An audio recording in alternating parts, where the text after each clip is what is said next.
Hi everyone, my name is Leanne and today I'm going to be reviewing all of the books I read in September.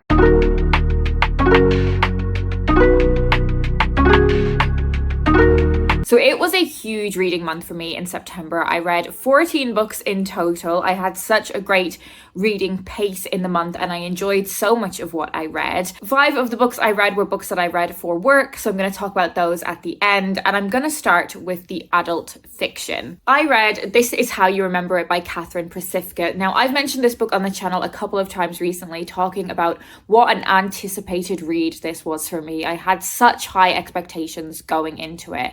I had read this author's debut novel last year and I did really enjoy it, but I had even higher expectations for this one because of the subject matter. Now, this is about a female protagonist, although the way it's written is like addressed to you, which for me was really interesting because there were so many elements of the story that I really resonated with. But it's about a female protagonist that we follow from childhood all the way up to young adulthood. As she navigates those complex and confusing times growing up, we follow all of the different kinds of relationships she has, be that friendships, familial or romantic and sexual, but also the relationship that she has with herself and her body. And all of that is colored by her experiences of the internet for the first time. So our main character is 9 years old when her family get the first computer in their house, and we follow the role that digital spaces and social media play throughout her growing up, and how being part of that generation that had really early, often highly unsupervised access to the internet, the experiences that generation of people went through. And really that subject matter was why I was sort of fearful but also excited going into the book, because I felt like if the author really nailed that subject matter, I could find it like validating but also kind of upsetting.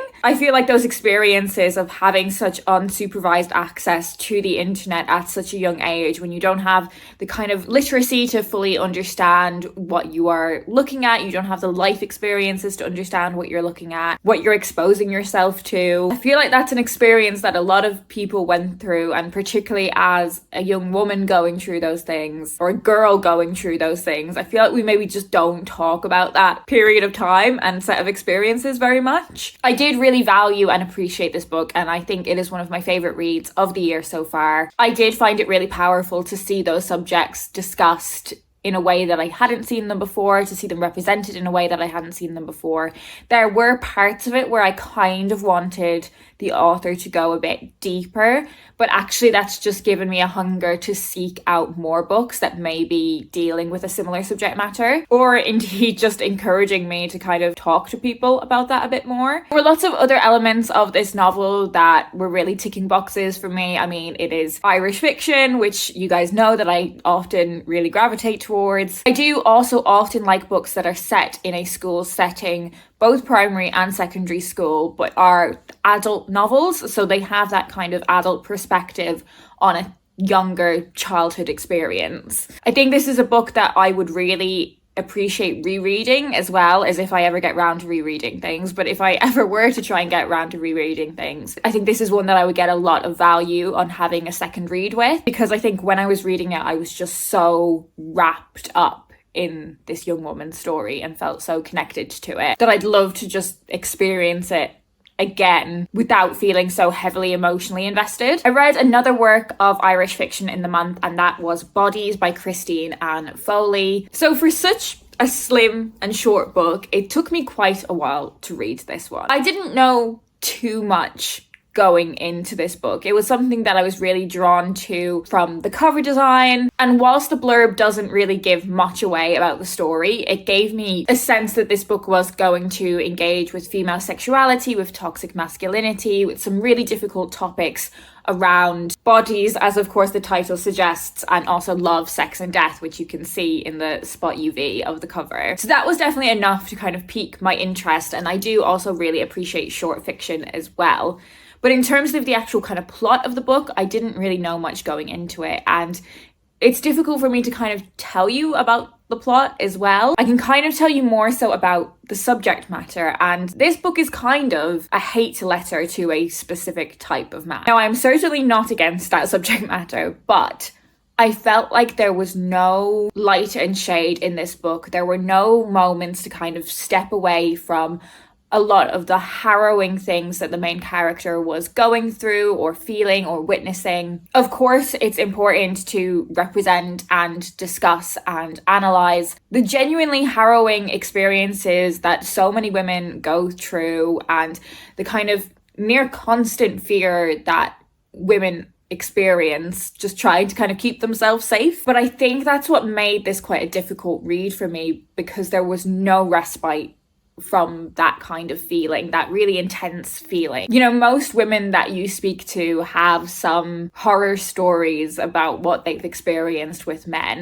And if I think back on my own life, if I was to, write solely about those experiences, it would just be really quite bleak. And that's how I felt the experience of reading this novel was. I did just find it really bleak. The ending of this book I also found really rather abrupt.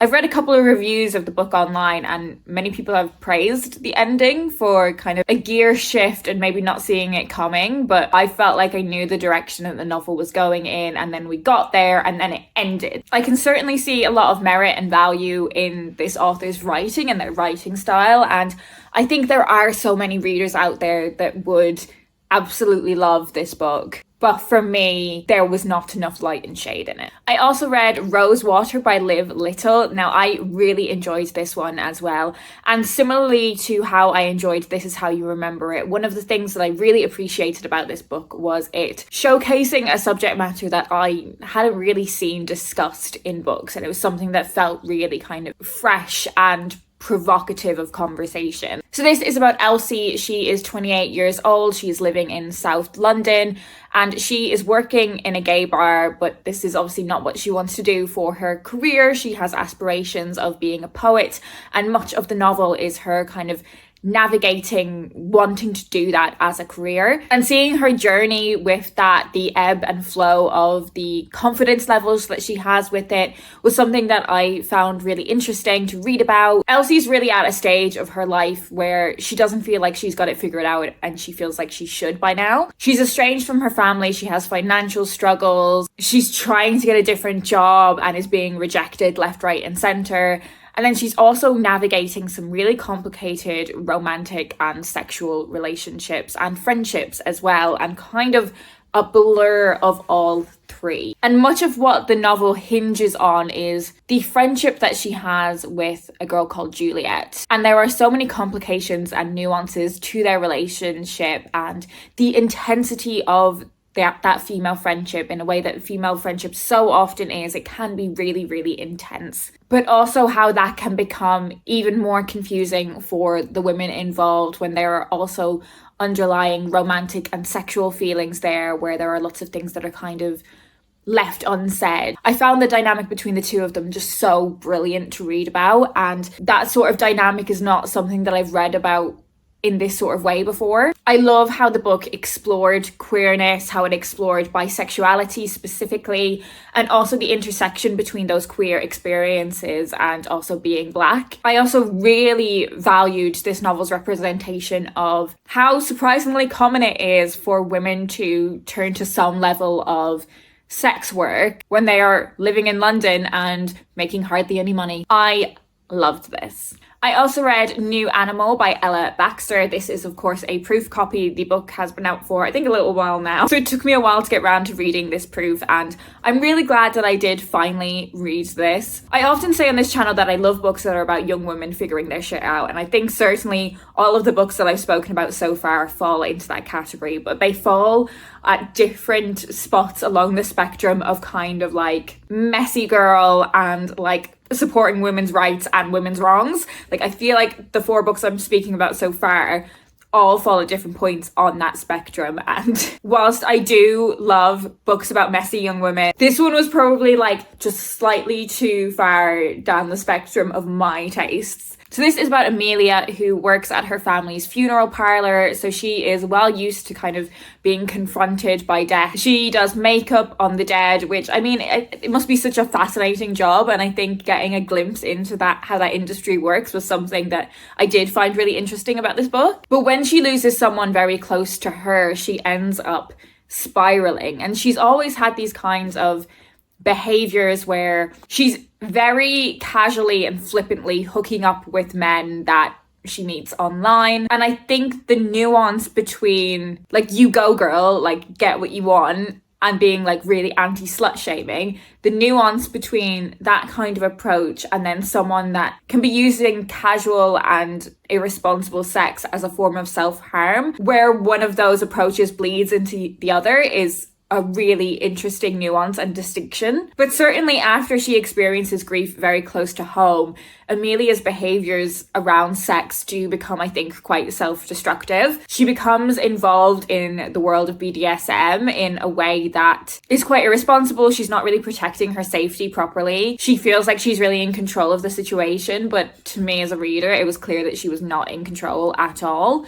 It was definitely her running away from her feelings and trying to kind of bury them in something else. I certainly don't feel like I need to like characters in order to like novel, but I think perhaps what I'm realizing in that realm of kind of messy girls, bad decisions, irresponsible decisions, dealing with your trauma in challenging ways, I feel like just maybe my patience with some of those characters is a little bit thinner than it used to be. As I said, I'm really glad that I read this one. It was on my TBR for a long time, but not necessarily one that I felt a real resonance with. In September, I also read The Pairing by Casey McQuiston. So I have only read one Casey McQuiston book, and that was I Kissed Shara Wheeler. Somehow I have not yet read Red, White and Royal Blue, but my understanding of this author's backlist is that this book is way more grown up than anything they've written before. It follows two bisexual exes, Theo and Kit, who end up accidentally booking the same European food and wine tour. And when they reconnect, they kind of set themselves this challenge over the course of the tour to try and see who can hook up with more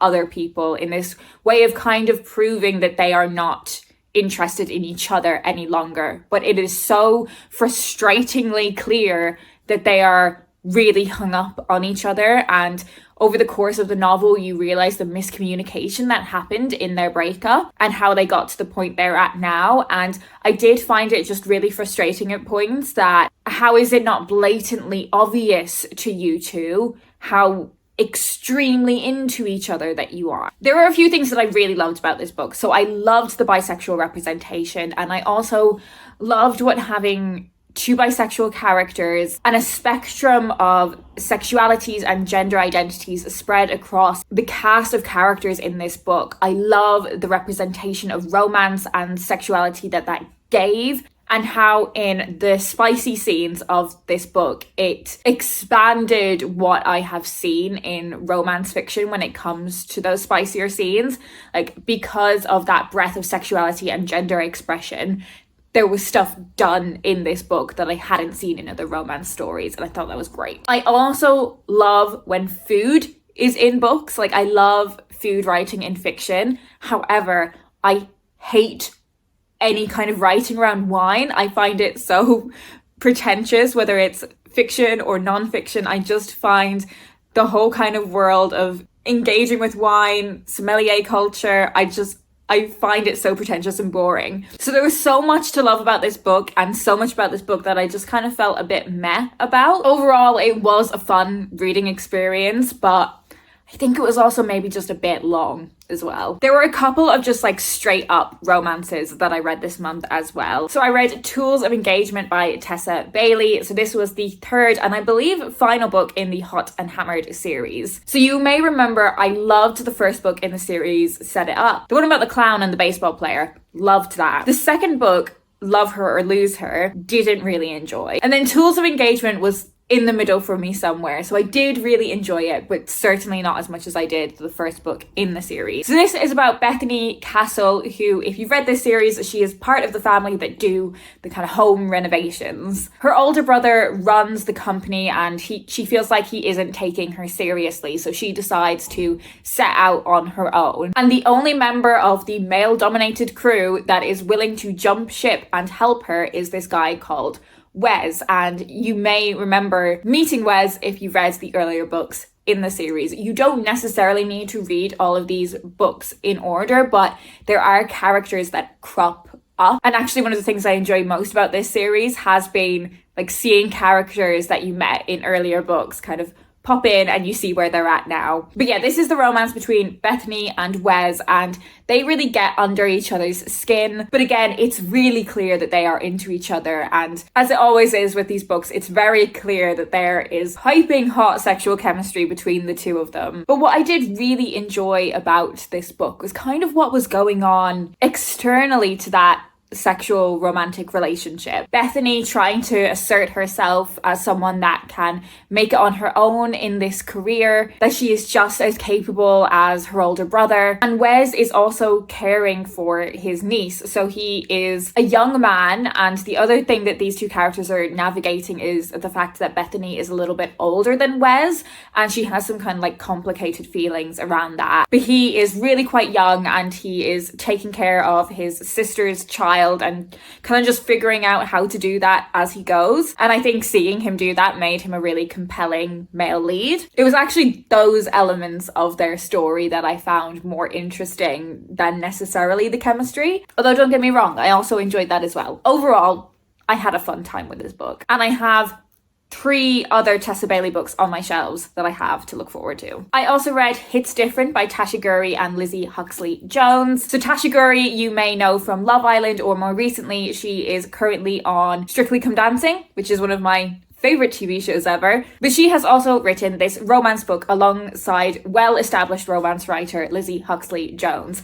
And what I really loved about this book was that it was such a clear collaboration between the two, specifically in terms of how important representation was in the novel. So this is about Cassie, who is in a really negative romantic relationship. She's with this guy that honestly is trash, but she is like pining for him. I mean, we've all been there.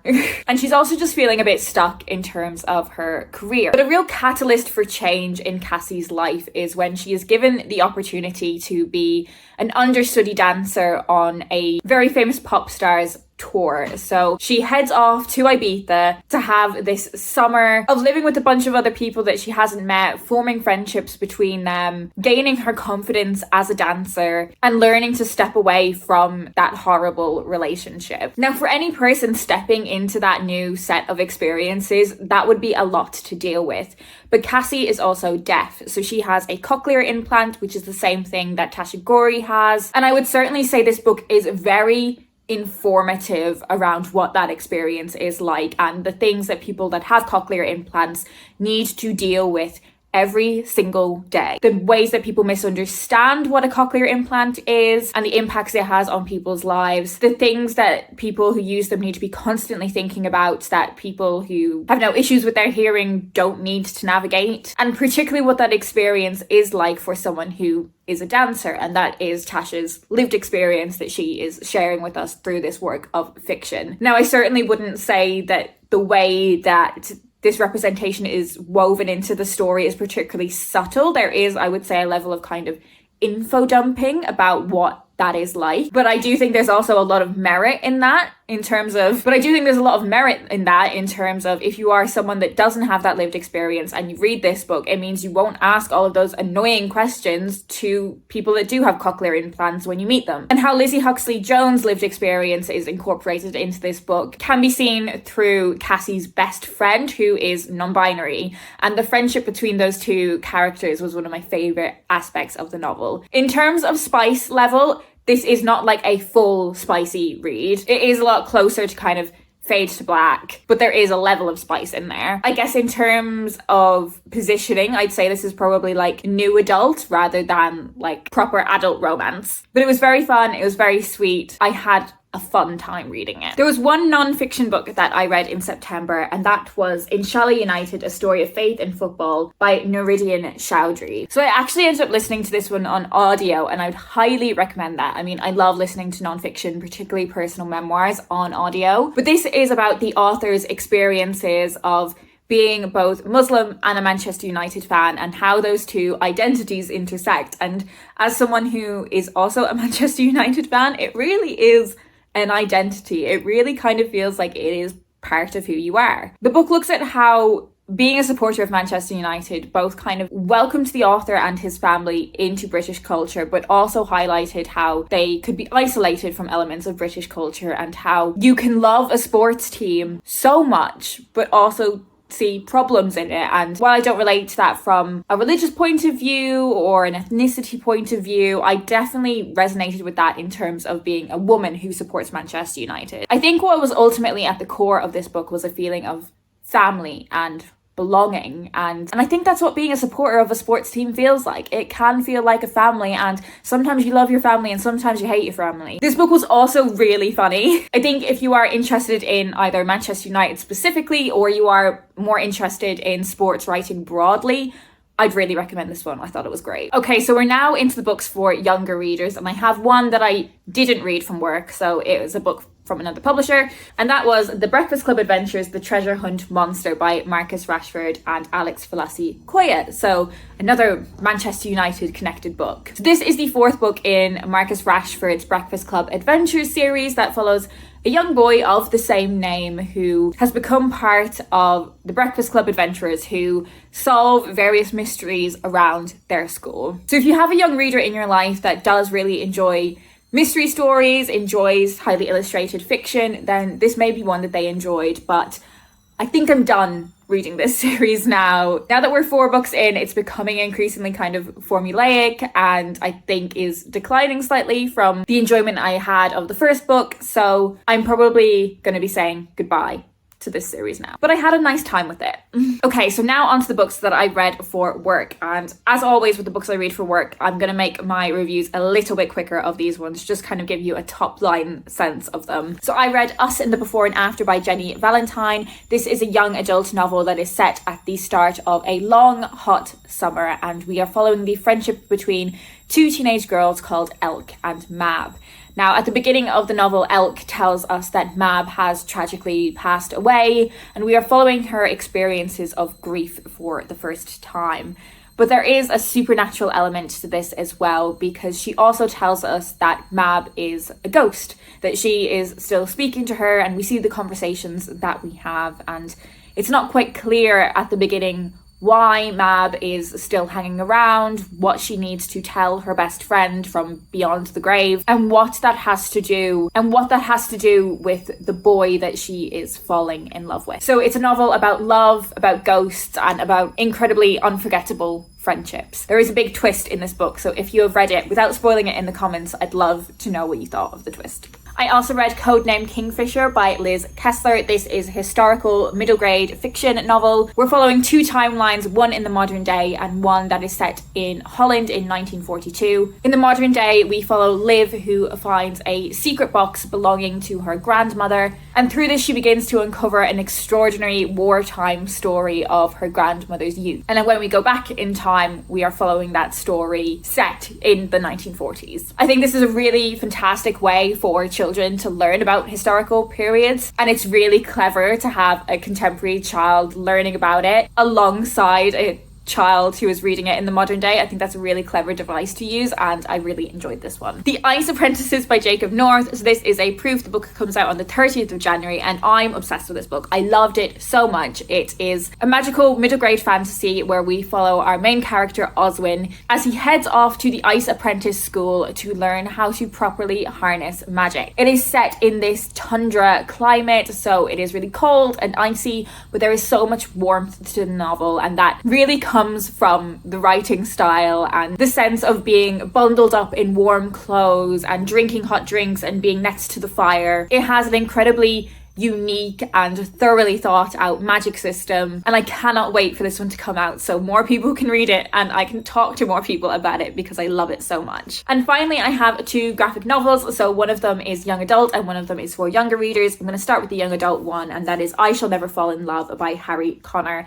And this one is really for fans of like Bridgerton meets Heartstopper. So it is a queer young adult graphic novel but set in the Regency period. So it has a lot to do with status and money at that time, but it also shines a lens on queer experiences at the time, and It is so thoroughly researched in terms of that historical content and what it was like to be a queer person at that time, but it's also so thoroughly researched in terms of the illustration for the costume and the locations. I found this so fun. It was really entertaining. It was hilarious in that way that I think only graphic novels can be, because you have that visual medium of storytelling as well. I completely loved this. I read this in one sitting. It was like the coziest reading experience, and I cannot recommend it highly enough. And then finally, I read the second book in the Happy Hills series. So this is Knick Knacks Attacks. So these are zany, episodic stories from the Happy Hills world with a whole host of unique and funny characters. Sophie Henn's illustration style in this graphic novel is so much fun. And even as an adult reader, these stories bring me so much entertainment and joy. So I would certainly recommend them if you have any little ones that are graphic novel fans. So there we have it.